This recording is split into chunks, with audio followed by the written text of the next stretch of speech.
The Sleepwalker. Vivify Studio Stories. 1, 2, 3, 4.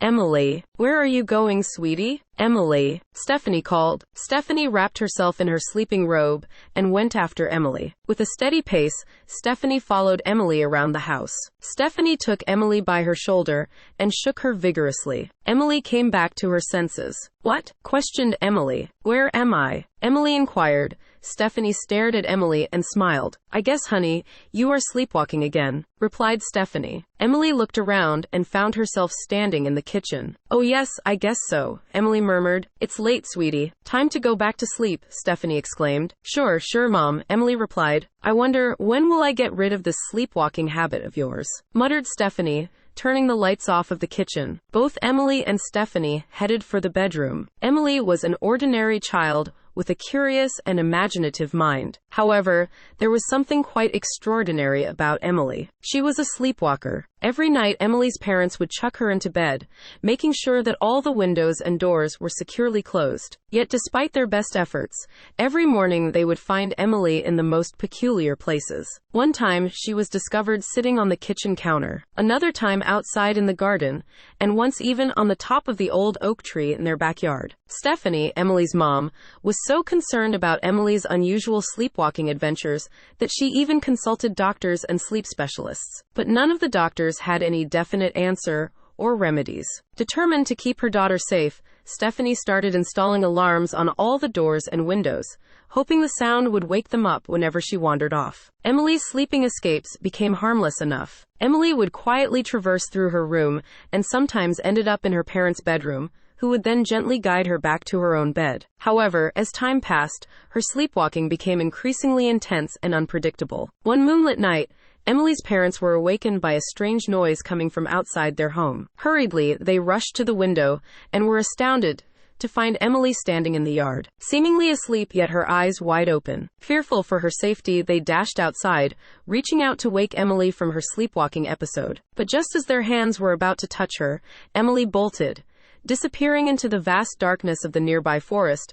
At first, Emily's sleepwalking patrolling was confined within the boundary of her home. But as she grew older, her sleepwalking adventures became more intense. Stephanie was eager to find a cure for this peculiar activity of Emily. Everyone was deeply concerned about Emily's sleepwalking habit, but Stephanie ignored their concern, saying that they were harmless sleepwalks, and as Emily will grow old, they would stop. Every night, as the moon cast its pale glow over the city, Emily would fall into a deep sleep, unaware of the darkness that lurked within her dreams. During these mysterious episodes, she would sleepwalk to far-off areas. What made Emily's nocturnal journeys more mysterious was that Emily would carry on conversation with herself, and even engage with inanimate objects during her sleepwalking episodes one summer's eve. Emily's sleepwalking took an unexpected dark turn one night as Emily's subconsciousness took control over her. She slipped into the kitchen from where Emily grabbed a knife and wandered off. Stephanie was fast asleep, unaware of Emily's sleepwalk. As the sun rose the next morning, the whole neighborhood was filled with police cars, and the neighborhood echoed with police cars' sirens. On investigation, Stephanie came to know that Mrs. Stevenson, a neighborhood Emily had met a couple of times, was found dead in her home under mysterious circumstances.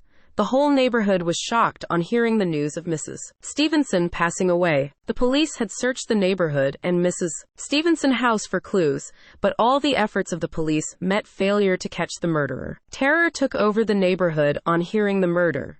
Everyone in the neighborhood had now become more cautious and alert, as a murderer was on the loose. As night approached, it was a dark and stormy night. It was raining cats and dogs. Stephanie was in the kitchen, washing dishes, and Emily was in the TV lounge doing her classwork. Hey Emily, Stephanie called out. Have you seen the kitchen knife? I can't find it anywhere, questioned Stephanie. Yes, replied to Emily. Here you go. Where was it? Inquired Stephanie. It was in my drawer. Your drawer? Who put it there? Questioned Stephanie. I have no idea. Handing over this knife to Stephanie, replied to Emily. The clock struck 11 o'clock in the night. Stephanie winded up her kitchen chores and headed for her bedroom. Whereas Emily stayed up late to complete her schoolwork while studying, Emily fell asleep in her deep slumber.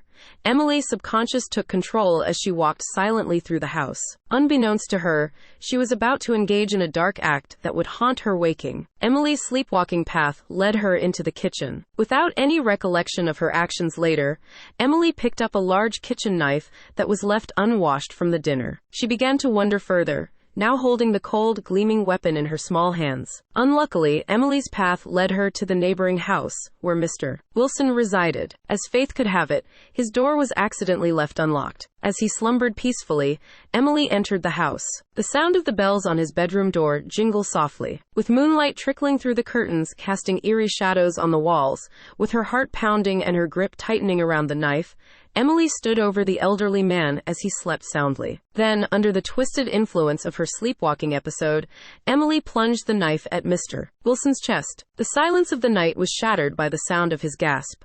A life cut short too soon, Emily's eyes remained closed, oblivious to the darkness she had unleashed. The next morning, the townsfolk woke to the news of an unexplainable death. Panic rippled through the community as whispers echoed of the mysterious killer began to circulate. Everyone in the town were bewildered by the happenings. From back-to-back brutal murder have occurred with no sign of the murderer to be found anywhere.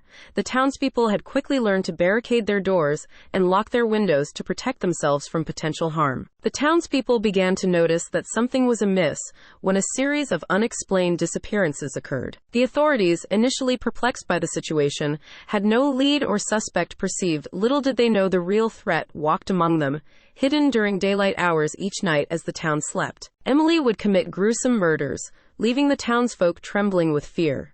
The chilling sight of lifeless bodies discovered every morning instilled terror, making sleep an elusive state for the residents of the town. Fear tightens its grip on the once happy community as whispers of the town's tragic fate spread. Emily's third victim was Mr. Jenkins, the elderly man who lived at the end of the street. As she approached his house, her eyes glazed over, her footsteps silent, she broke into his home carrying a sharp kitchen knife that she had taken from her own house before Mr. Jenkins could fully comprehend the situation. Emily's alter ego relentlessly stabbed him, extinguishing his life as the sun rose. Emily awoke in her bed, unaware of what had transpired during the night. Though Emily felt weary, her mind remained ignorant of the darkness within her. The town was dusty. When they discovered the gruesome murder, the police launched an investigation, searching for any clues that could lead them to the killer. Days turned into weeks, and the murders continued. Emily's sleepwalking episode unfolded like horrifying nightmares, taking innocent lives in their wake. The town lived in constant fear, locking their doors at night and whispering about the mysterious murderer who struck under the shroud of the darkness. Detective Sarah Thompson, a brilliant investigator known for her sharp intuition, took charge of the case. She tirelessly pored over the evidence, following every lead, determined to put an end to the region of terror in town. Her search brought her closer to Emily's secret, and as she connected the dots, the truth began to unravel. With empathy and understanding, Detective Thomason reached out to Emily, urging her to fight against the darkness within. She explained Emily's condition to her, assuring her that she possesses the strength to overcome it. Slowly, Emily began to grasp the horrifying reality of her dual existence. Together, the unlikely duo embarked on a quest to find a cure. They sought the help of renowned medical experts and delved into ancient text rituals to possess the knowledge about the human mind. Months turned into years, but Emily never gave up hope. As Emily's mental strength grew, so did her resistance to the sinister urges that plagued her sleepwalking episodes. With guidance, Detective Thompson learnt to control her disorder, finding ways to channel her darkness into light. Together, Detective Sarah and Emily delve deeper into their research, discovering a ritual that has the potential to release Emily from this influence of the curse. The ritual was dangerous and required unwavering faith, but they knew they had no other choice. It was the only way to Emily's life. As the unfaithful night arrived, Emily, determined to get rid herself off this dark nightmare, embraced herself for the ritual challenges. Sarah supported her at every step of the way, guiding her through the ancient incantations and empowering her with reassurance and love. As the final words of the ritual left Emily's lips, a binding light enveloped the room, and a powerful force seemed to vanish from within her. The curse had been lifted.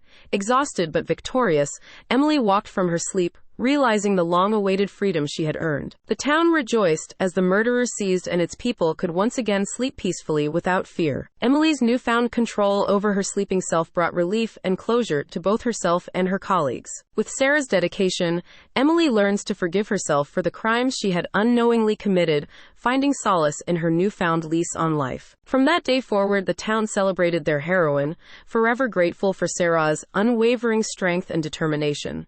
Her tale served as a reminder that even in the darkest of times, determination and dedication have the power to conquer all odds. Hey there, beautiful bookworms. Don't forget to like and subscribe to our channel. Your likings helps this channel a lot. Have a great good night's sleep.